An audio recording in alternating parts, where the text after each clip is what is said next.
Hi everyone, Assalamu alaikum. Welcome to Texties, another podcast.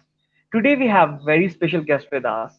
She is someone who joined us from Italy, and she is going to share her story that how she is spending her quarantine life, and the most important thing that how she started her own company, IC Bellagio.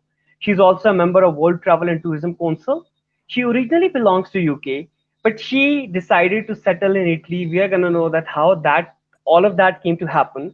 By the way, I welcome you wholeheartedly, Andrea, Thank for you. sparing out time, taking out time for this podcast.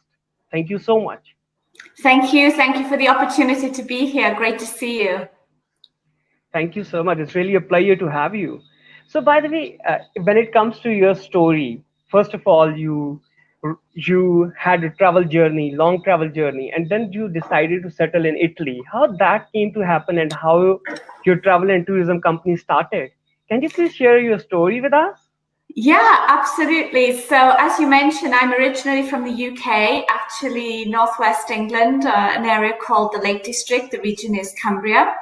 And I always had this amazing grand passion for travel and international travel from since I can remember.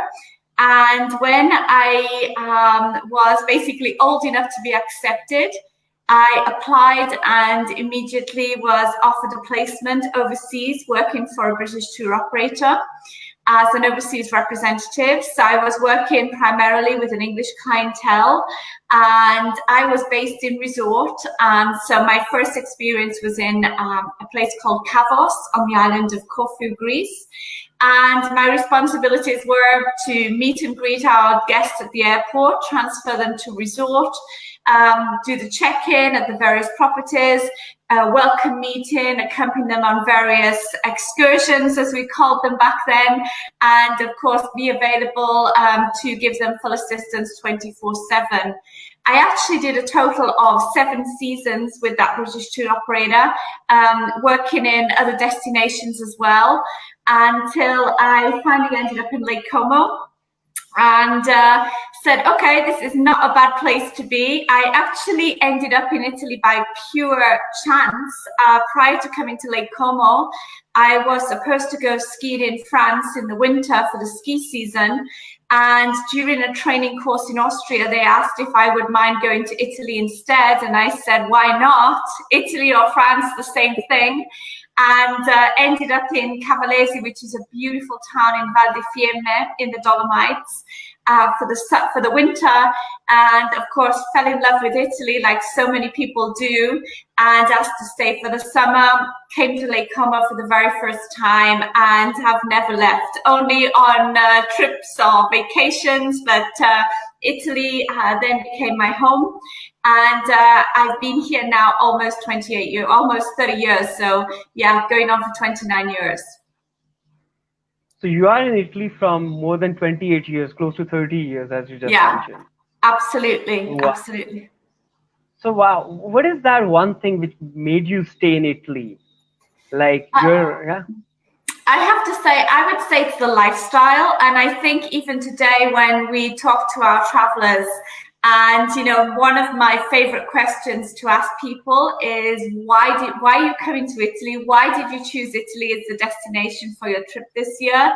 And the Italian lifestyle, of course, food and wine as well has a lot to do with it. But I think the lifestyle in general, and of course the people, is really the huge attraction for so many of our travelers, just as it was for myself way back when. Wow. So by the way, how you started your own company, how you came up with an idea of IC Bellagio, because you started this company back in 1999, which is a destination specialist. You are a destination specialist provider. So how that came to happen? What was the inspiration behind?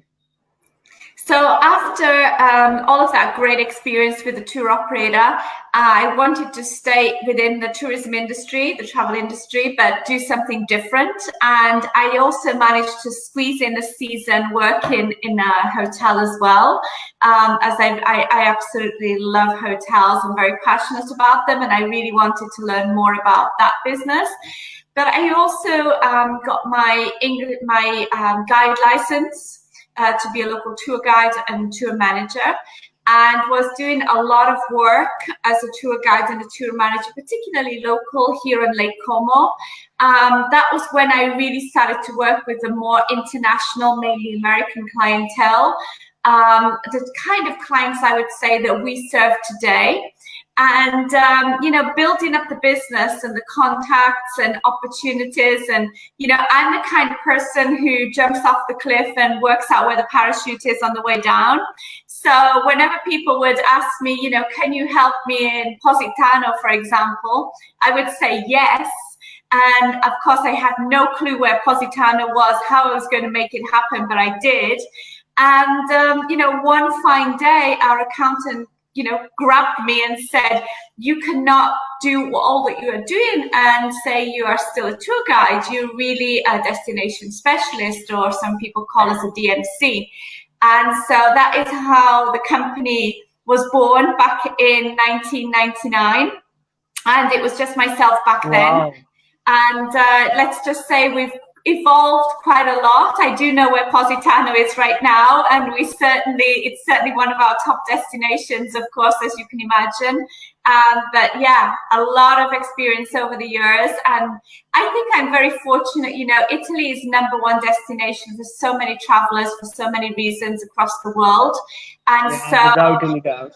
I'm in a destination which, everybody loves and everybody dreams not only of coming to, but a lot of our travelers are repeat travelers to Italy as well. It's a destination that, we have 20 regions. And while a first-time traveler will probably look at places like Rome, Florence, Venice, or Tuscany, the Tuscan countryside, or the Lakes region, Amalfi Coast, of course, we have much more to offer them as well. And I think slowly, as people get more confident in the destination and in Italy and what it can provide, then it really just keeps encouraging them to come on back. Wow. By the way, when it comes to Italy, it's really a nice place, and it's really a hot spot for travelers, all the travelers Absolutely. across the globe. Yeah. So, by the way, when it started, you are a sole founder, as you just mentioned. You're a sole founder of a company. What hardships you faced? What was the hardships? What was the most hardest thing which you came across during your initial days?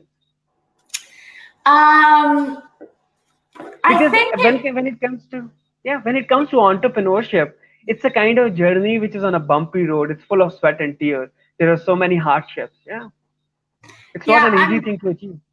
No, it's not a hardship. I think, obviously I was living in, or I still am living in a country which wasn't mine. And I was also working in a different language, which I learned in my early 20s, which is not the same as growing up, having the language. And in the beginning, I would say the bureaucracy was extremely challenging and frustrating. Especially as, coming from the UK, I expected everything to be black and white and fit into a nice little box. And, Italy is quite different in that respect, but of course that is not always a disadvantage. So it was just a case of, learning how to look at challenges as opportunities. In fact, one of our rules here in the company is we don't have problems, we have opportunities. And I think just that change of mindset, it truly helps you, get through days which are very, very, difficult. And, one thing I remind myself each and every day, and also I encourage the team to remember, is, we do not save people's lives. We create incredible travel experiences, but no matter how bad something may be, or if a mistake is made or something, at the end of the day, we do not save people's lives. What we are doing is creating amazing travel experiences, and we've just got to do our very, very best and know that we've done that for our travelers, and not beat ourselves up if things, don't go as perfect as every now and then as what we would like them to do. Wow. So by the way, while hearing, I was thinking that you are a kind of person, I'm just imagining that you're a kind of person who is consistent, number one, and number two, who don't take problem as a problem. You think it in a way that how you can solve that problem and step ahead. And you adopt it to a different culture. And I think this is really a huge thing, that you migrated from one city, one country to other country, and you developed a successful business. I think you're really a true example of entrepreneurship for everyone. So, by Thank the way, you. when it comes to IC Bellagio, since it came into being, since gone from strength to strength, winning several awards from prestigious organizations, it must be an honor. Was this one of your goals? How that happened? I think I can tell you, I remember the very first big award we won was back in 2006. And I can remember that the most clear one. We were in the most beautiful ballroom at the Hotel Bellagio in Las Vegas. It was the Virtuoso Travel Week event. And I was sitting with some of my closest and oldest and very dear friends from Made for Spain and Portugal, which they do the same job as myself in Spain and Portugal. And when this award came up and they showed the nominees, which were 5 companies, and we saw our 2 company names up there, we almost had a heart attack just at that thought. And, when they actually announced... That was a very happy and excited moment for you guys. Yeah, it was more of a heart attack, in all honesty, like, what, they've got it wrong, what are we doing up there? And then when I actually won, I think we were in total and utter disbelief. Because it's not, we just probably never realized, I guess, just working our way so hard and, trying always really to constantly improve, to share our experience, to get experience shares from our colleagues across the world. We have some amazing friends and colleagues across the world who have companies who've been around much longer than ourselves. And, we always try to talk to these people, to really learn from them, to take something away. And, apart from doing the right thing, which I mentioned to you earlier, we really do want to continuously improve not only what we do for our travelers and the experiences that we provide, but also for our travel advisors. 85% of our business is B2B. The 15% is B2C. And a huge part of our business is, making the travel advisor look good. That is why we exist. And of course, we learn through the travel advisors, but also talking to our people on the ground. We have an amazing community throughout Italy, our drivers, our guides, our hosts, etc. And these are people who are representing our brand, they're representing our company, and learning from them so much and listening to them. I think there's just a great opportunity there each and every day to do something a little bit different and, of course, a lot better. Wow, that's really great. So you people are really focused on experience and all that. So, by the way, when it comes to, I was reading somewhere that right now, when it comes to your company, IC Bellagio is at a place where no request is big for them. When it comes to Italy, you can fulfill any kind of request for any kind of customer. Yeah. Is that true? Yeah, we are absolutely 100%. I think it's really a huge achievement from starting from scratch and taking your company to the next level. Wow. Yeah, I just really wanted to always do the right thing for the traveler. And of course, every single request, if we didn't automatically have that contact or have that experience, let's say, ready or know where we could develop it, it's an opportunity to go out there and find the solution. And, as you know, often when you're driving, for example, in the Tuscan countryside and you're trying to find the destination, getting lost is actually when you find the best places. So, the journey, I think, was very much like that. And just felt an opportunity to create so many amazing experiences that really allow us to give so much access to our guests to the Italian lifestyle. And I can tell you from every single request we receive today, everybody is seeking that authentic Italian lifestyle experience. They want to get close to the people. They want to feel like a neighbor, not a tourist. They want to live as a local.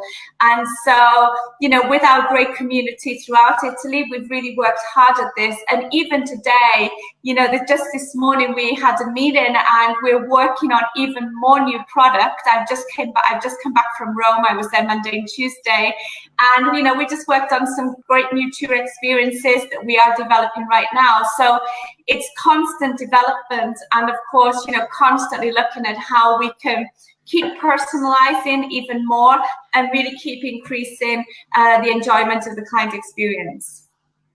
Wow. I think when it comes to IC Bellagio, I read it in a lot of articles that you people focus on native experience, like travelers can enjoy like locals when it comes to your services. I think this is something which is really great. By the way, when it comes to everyone is under quarantine nowadays, we all know that there is a little ease in the lockdown, borders are being opened, travel and tourism industries are being opened. By the way, what is the situation when it comes to travel and tourism over there in Italy? And can you please tell us a little bit about, before going for that what is the positive and negative impact of COVID and lockdown on your personal life? So pre-COVID, which for me was up until around the 19th of February, it was kind of something that we were hearing about in China and, not really worried about, or even imagining that it was going to be, so strong, not only in Italy, but across the world. It was going to be a very, very good year. Our numbers were way up. We were showing double-digit growth once again.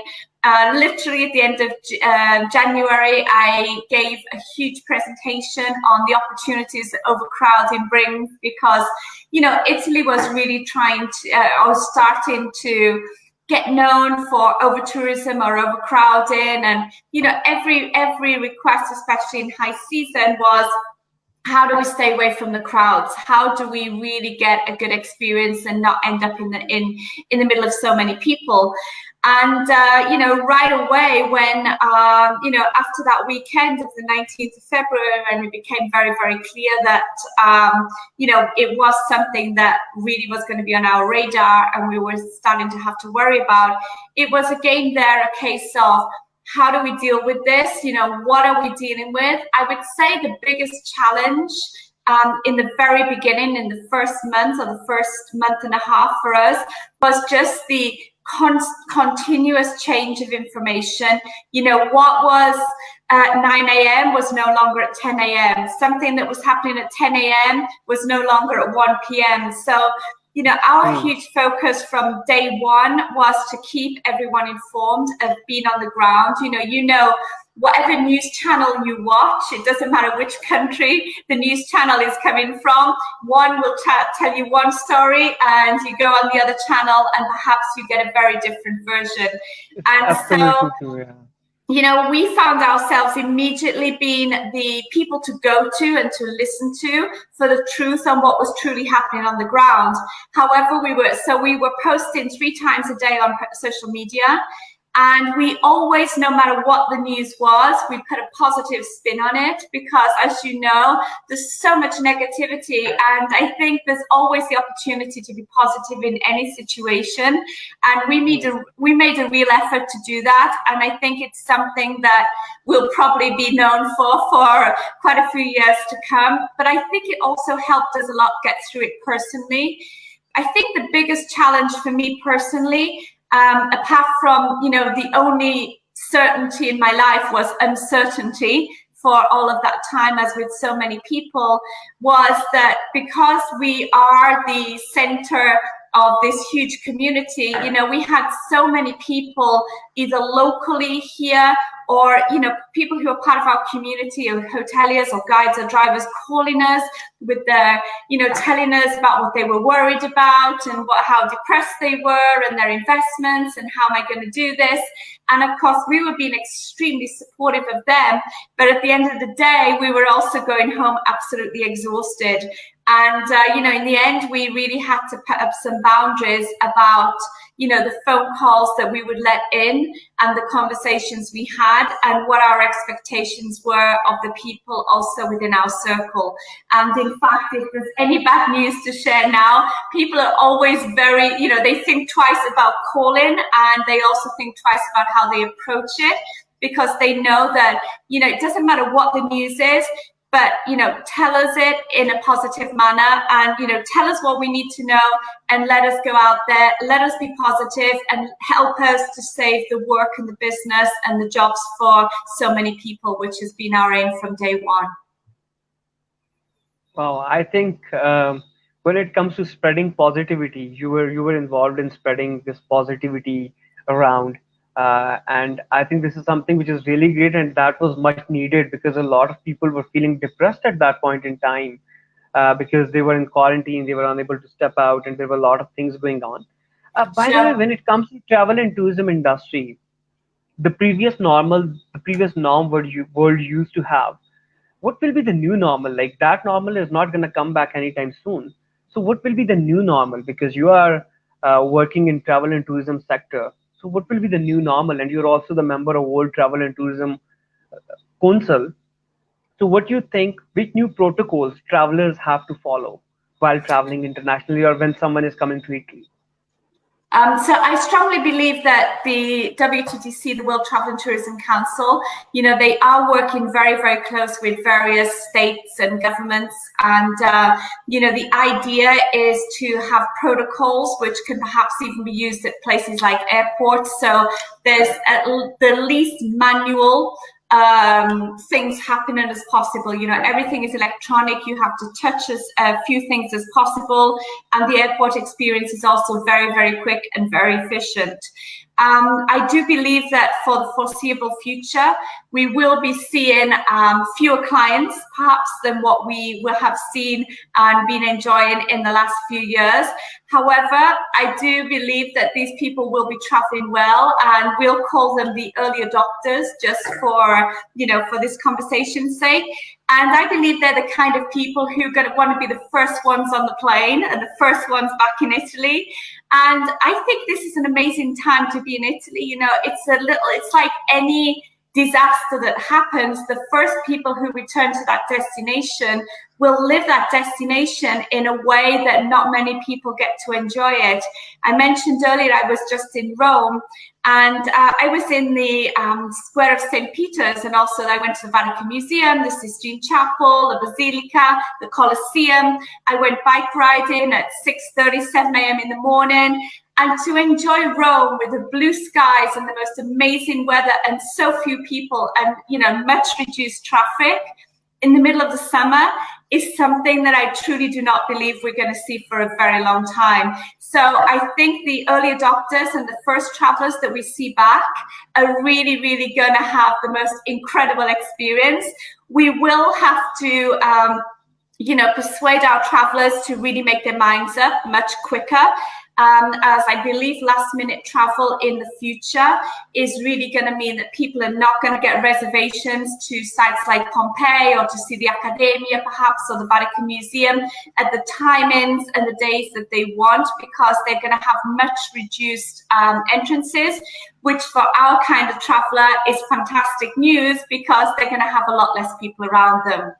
I also believe that post-COVID travel is going to be bringing us a lot of people traveling 12 months of the year as opposed to the classical, summer season from Easter through to the end of October, November, which again, I think is amazing news for the country, but more so for the traveler, because being in somewhere like Venice, in November and December is absolutely magical. And as the huge focus is on living as a local or that authentic experience, what better time to do that than in the winter months when there's so much fewer people around? Yeah. So now if someone is going to come to Italy, they are going to have the best of the best experience because many few people are traveling, just few people are traveling. So by the way, Absolutely. when it comes to building trust in travelers, are you Yeah. people running some campaign or are you people doing something regarding that? Because there will be a huge trust factor in travelers that either they're going to travel safe. How you're ensuring that? Okay, so that's a great question. As part of the World Travel and Tourism Council, both myself and my colleague Virna, we were part of we still are part of 2 work groups, and we worked on protocols for safe travel, which is something that is available to companies like ourselves, to hotels, and also to destinations. And they're basically guidelines or protocols, procedures that WTTC recommends, and then the destination or the company will actually adhere to them and agree to them, and they will have the safe travel stamp. What we've also been doing is we've been doing a lot of video, we've been doing a lot of communication around what the actual experience is, because I believe it's truly important for us to show people what they will expect. What does it look like? And let the traveler decide, yes, I'm really comfortable going to Italy. I know I'm going to be wearing a mask. I know perhaps I'm not going to be hugging and kissing people, which is perhaps what I would have been doing pre-COVID, that I'm very happy to elbow them, elbow to elbow. And I'm just really, that's the kind of experience that I'm comfortable with. I can still go to my trattoria, I can still do my pizza lesson, I can still do my aperitivo tour and enjoy the Colosseum.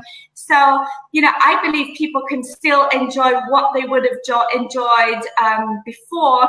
The only thing that I think is missing is, those hugging and kissing moments that, as you know, once people go for an experience with their guide or their driver or perhaps on a tour, by the end of it, they're definitely amazing friends with their host. And usually, a hug and 2 kisses on the cheek is something that's called for at the end of the experience. So that is the only thing I feel would be missing post-COVID in the near future.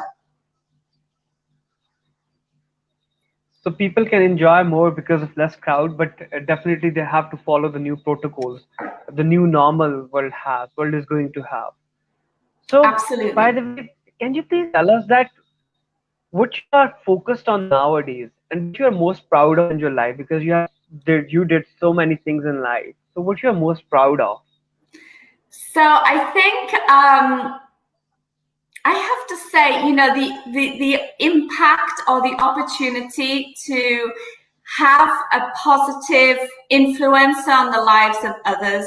When I speak to people who are part of our extended community, our guides, our hoteliers, our drivers, our villas, just knowing what IC Bellagio actually provides for them and their family and the difference positively that we've made to their lives.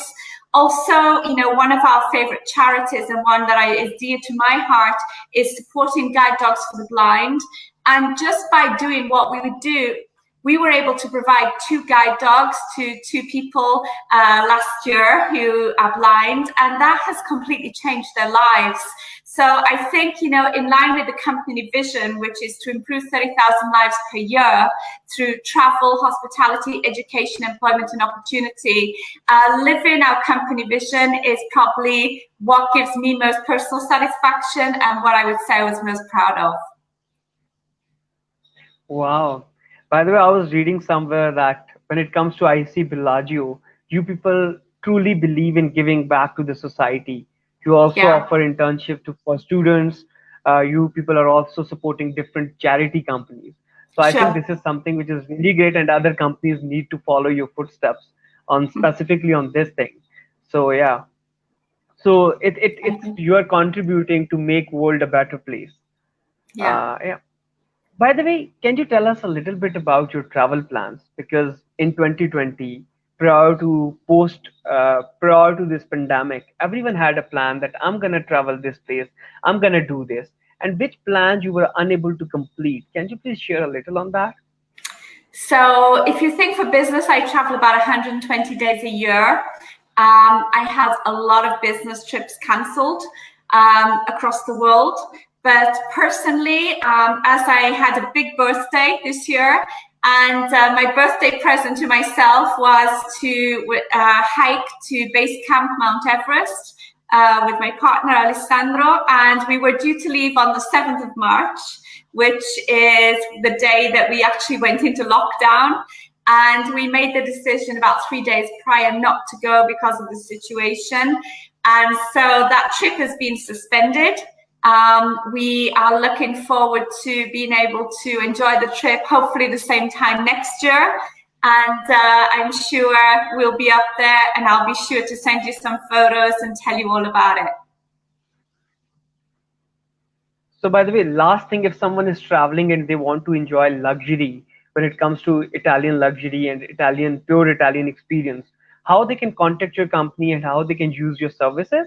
And last thing, that what is your advice for the listeners, for the audience? What is the advice for the listeners, sorry, regarding? Yeah, what is your last advice for the listeners?